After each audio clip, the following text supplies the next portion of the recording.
அதர்மம் மனோஜுங்கிற நபர் அண்ணன் சீமான் குறித்து மிகவும் தரக்குறைந்த வகையில் பேசியிருக்கிறாரு. அண்ணன் சீமானை மட்டுமல்ல, ஒட்டுமொத்தமாக தமிழர்களை எல்லாத்தையுமே தேவடியா மகன்கள் என்று பேசியிருக்கிறார்.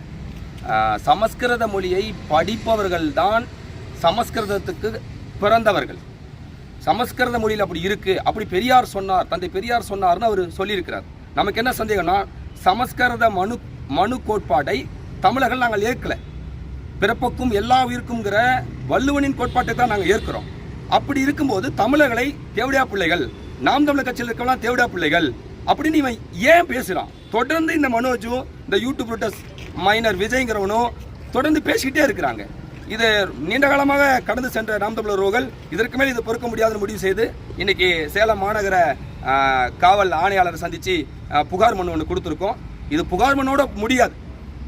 நாங்கள் எச்சரிக்கிறோம், தமிழ்நாடு அரசும் காவல்துறையும் உடனடியாக இதில் தலையிட்டு அந்த யூடியூப் ப்ரூட்டஸ் மைனரையும் மனோஜையும் அந்த நிகழ்ச்சி ஏற்பாடு செய்த தந்தை பெரியார் திராவிட கழகத்தை சார்ந்த அத்தனை நிர்வாகிகளையும் கைது செய்யணும். அப்படி கைது செய்ய மறுத்தா, அவர் சொல்கிறார், மனோஜ் பேட்டியில் சொல்றார், நீ ஒரு அப்பனுக்கு பிறந்திருந்தா அப்படின்னு சொல்றார்.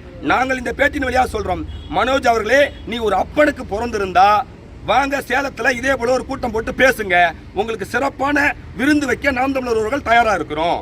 ஏன்னா நீங்க தொடர்ந்து தமிழிலே தேவடியா பையன் சொல்றதுனால உண்மையிலே அந்த மனு கோட்பாட்டுகளை படிச்சு பேசிக் கொண்டிருக்கிற பெரியார் இயக்கத்தில் இருக்க திராவிட இயக்கத்தில் இருக்கவங்க தான் தேவடியா பிள்ளைகள் ஒன்று சந்தேகம் எங்களுக்கு வருது. இப்ப நாகரிகமாக தர்க்க ரீதியாக ஒரு கோட்பாட்டு அளவில் தமிழ் தேசிய அரசியலை நாங்கள் முன்வைத்து பேசிக்கிட்டு இருக்கோம். நீங்கள் தேவையில்லாம பேசி எங்களின் தரந்தார்ந்த அரசியலுக்கு நீங்க தள்ளுறீங்களோன்னு எங்களுக்கு தோணுது.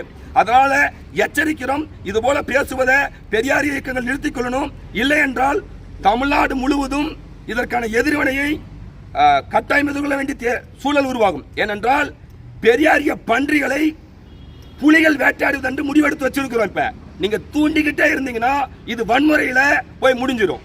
எச்சரிக்கிறோம், அரசு உடனடியாக மனோஜை கைது செய்யணும். கைது செய்ய மறுத்தால் மனோஜுக்கு பாதுகாப்பு இல்லை தமிழ்நாட்டில். மனோஜ் என்ற நபருக்கு இனி பாதுகாப்பு தமிழ்நாட்டில் இல்லைன்னு எச்சரிக்கிறோம்.